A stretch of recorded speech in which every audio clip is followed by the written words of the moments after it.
வாழ்க வையகம், வாழ்க வளமுடன். வாழ்க்கை மலர்கள்.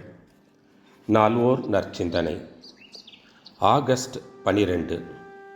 தலைப்பு: அலையின் ஐவகை இயக்கம். எந்த பொருளை எடுத்தாலும் அணு முதல் அண்டங்கள் ஈராக அது சுழன்று கொண்டே இருப்பதனாலே அலை என்பது தோன்றிக்கொண்டே இருக்கிறது. இந்த அலை தன்னை சுற்றியுள்ள பொருள் மீது தாக்குமல்லவா? கேள்விக்குறி. அந்த தாக்குதல் தான் மோதுதல் என்று சொல்லலாம்.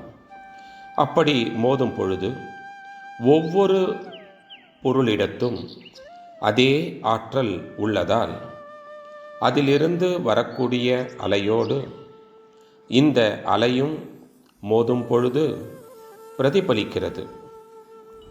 அதனால் அது திரும்பி வருகிறது. ஒரு பொருளிலிருந்து போன அலை முழுவதும் திரும்புவதில்லை. அங்கு மோதுதல் ஏற்படுவதால் சிதறுதல் உண்டாகிறது. இந்த பிரபஞ்சத்தில் எல்லா பொருட்களும் அலைகளின் கூட்டு இயக்கமாகவே இருப்பதால் மற்றொரு அலை மோதும்போது ஊடுருவியும் போகிறது. அதே அலை ஒரு பகுதி மோதி திரும்பி வந்து மீண்டும் மோதியும் இரண்டு பொருட்களுக்கிடையே ஓடிக்கொண்டேயும் இருக்கும்.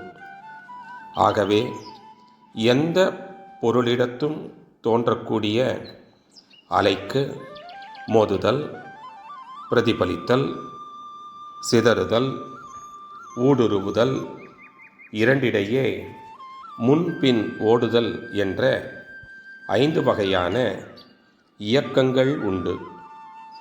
எல்லோரிடத்திலும் ஒரு அலை இயக்கம் இருக்கிறது. அந்த அலை மற்றவரிடத்தில் மோதும். ஓரளவு திரும்பும், ஓரளவு சிதறும், ஓரளவு ஊடுருவி போகும். பிறகு 2 பேர்களுக்கிடையே ஓடிக்கொண்டே இருக்கும். இதை உணர்ந்து கொள்ள வேண்டும், பயன் கொள்ளவும் வேண்டும். அருட்தந்தை. வாழ்க வளமுடன்.